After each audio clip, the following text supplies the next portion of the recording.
Ale. He's our geospatial hydrologist. He does a lot of carb watershed scale monitoring. So we have 12 acres, 12 1-acre plots here. We're looking at the cotton wheat fallow system graze versus continuous cotton with without cover crop.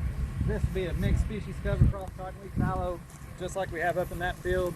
And then that's a cotton wheat fallow. Then we have a 100% legume cover crop, so peas, clover, vetch, and this would be the rye, wheat,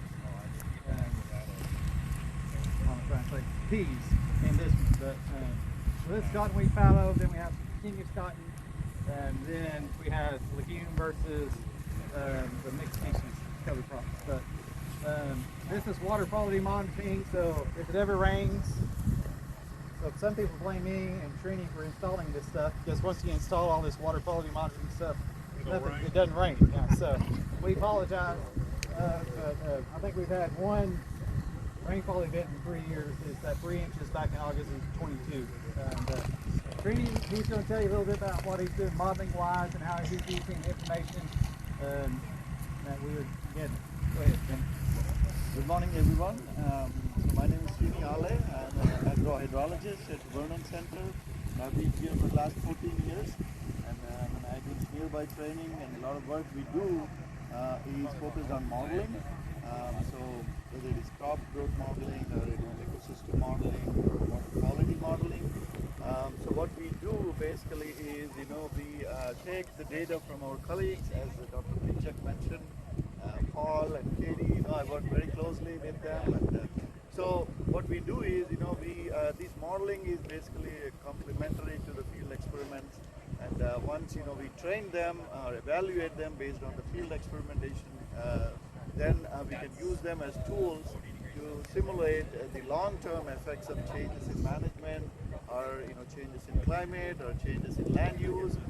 So these models are helpful to look at those long-term impacts of those changes on the soil quality, water quality, water balance functions, and then they also enable us to dig deeper into the soil geochemical processes, whether Katie mentioned about the immobilization and all, but it's difficult to measure. But in the models, we will be able to look at the outputs and see, what is the mineralization rate or immobilization rate, and those kinds of things. And we can also quantify. And in the field experiments, the challenge is about 5 to 6 years you have to run an experiment to get some useful data or trends. In the models, we can run simulations for 25, 30 years or even more, and then we can look at the impacts of changes in weather also, some dry years, wet years, normal years. So how those practices, respond in different climate is something that we can take a look at it. I would like to request you to open the notes actually, because some of the things that I'm going to talk about, you may have to see some of the figures, and, so that would be helpful. Could you go to page number 7, please, the notes.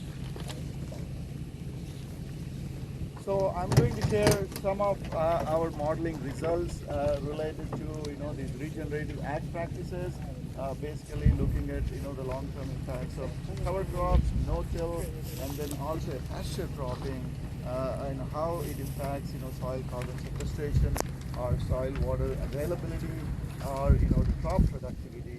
So if you go to this page actually, so the page number 7. Yeah. So I'm going to talk about results from 3 studies. The first one is basically looking at the long-term effects of no-tillage and cover crops on cotton yield, soil organic carbon stocks, and then soil water. I focused on dryland cotton protection systems. And if you look at this page actually, so you see Paul's experimental plots there. So this is the study site we selected for our first study. And here, as you can see, there are 7 treatments. So 2 of them, one is conventional till without a cover crop, and then no-till without a cover crop, and then a no-till system with 5 different cover crops, including Austrian field pea, crimson clover, hairy vetch, then mixed species, and then winter wheat. So what we did is, we used Paul's data for the last 7-8 years, to train a biogeochemical model called as DNDC, which is a denitrification decomposition model. And then after evaluating the model, we ran the simulation for 30 years. And then we considered the first 5 years as a warm-up period, and we did not include them in the analysis. And then when we looked at the last, the 25-year averages, or 25-year, the values, if you go to the next page on the figure 2, see that is where, we try to show the simulated seed cotton yield under, all these treatments. As Katie and Paul mentioned, see, one of the major concerns with the cover crops is, they use the soil water and then, reduce the soil water availability for the cash crop, the potential, effects. So we were interested to look at, how these cover crops impacted, seed cotton yield in those 25 years of simulation. So as you can see here, the first 2 boxes are for conventional till and no-till, and the remaining 5 boxes to the right of it are, the cover crop treatments. So these are the boxes represent, those 25 years of data. And what we found is, at Chillicothe, for the conditions at Chillicothe, the dryland cotton production system, we did not see a significant effect on, cash crop or the cotton yields because of the cover crops. So the horizontal lines in those boxes are the medians, and then the diamonds are the means actually. So, I mean, there were some differences, but they were not very significant. So on an average, we did not find a significant effect, a negative effect of cover crops on the seed cotton yields. And then we went on, if you look at the figure 3, so you have a question?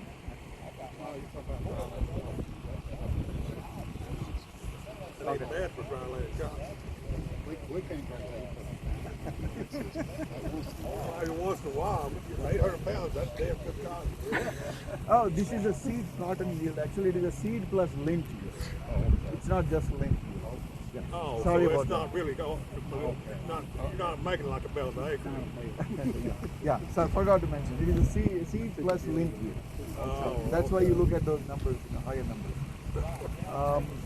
So then, if you move on to the figure 3, this is where we looked at, the long-term effects of these cover crops and no-till on soil organic carbon.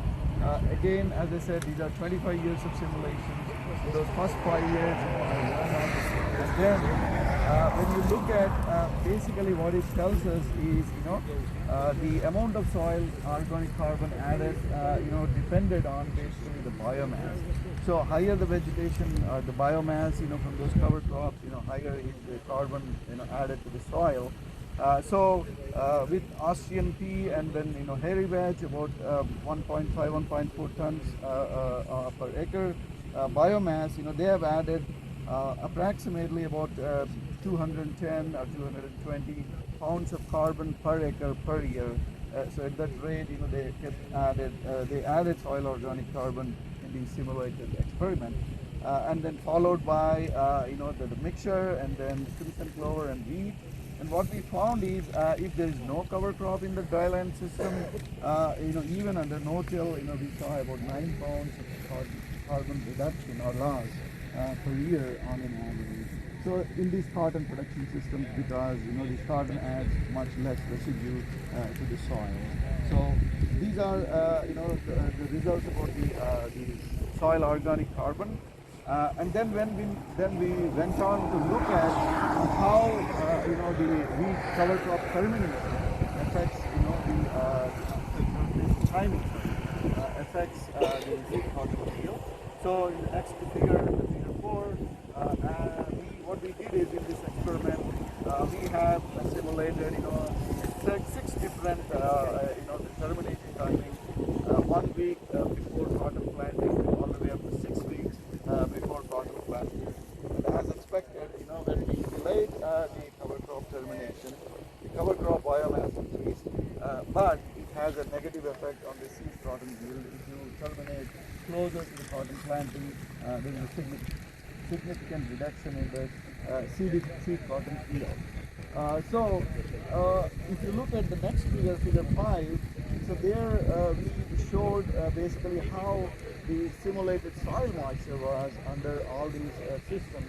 Uh, then you can see the upper line or the top line basically is for the control treatment without a cover crop, and then the next those other lines are represent basically different termination dates implemented in this modeling experiment.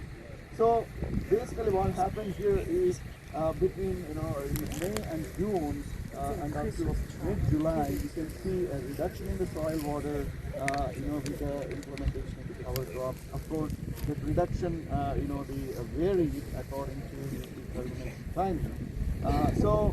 What we see is, interestingly, even though there was about 8 inches rain in May and June, so there was a significant reduction in the soil water because of the cover crop. But the interesting thing is, after the cotton is planted, by mid-July, the soil water level, came up almost close to the no cover crop system because of recharge, from the rainfall, in this May-June time. And interestingly, when you go into the cotton growing season, some in August and September, we simulated that the soil moisture would be higher under cover crop systems compared to a no cover crop system, potentially because of increased infiltration and the soil water holding capacity, because of all those positive effects of the cover crop and the no-till system. So we move on, and then the next goal was, at the field scale, these are the benefits of, these cover crops and no-till, but we wanted to see, how if all the farmers, all the row crop farmers in a watershed implement these practices, how does that impact, the watershed scale hydrology, and then the soil and water quality. So that is what we were interested to see. So Sayantan actually is doing this study in one of the watersheds in the Texas rolling plains. It is upper middle Brazos Miller watershed, and this is part of KD's the Regenerative Ag project. So as you can see here on the next page, figure 6, so this is it has about 8% cotton, winter wheat, about 37% of the area, so about 35% cropland, and about 50% is the brush, which is on the northern and western part. So what we did in this simulation study is basically once again, we calibrated the model based on the stream flow data, and then the sediment and the nitrogen and phosphorus at the outlet of the watershed. So we had to select the watershed where we have sufficient data to train the model, and after training the model, then what we did is, we implemented,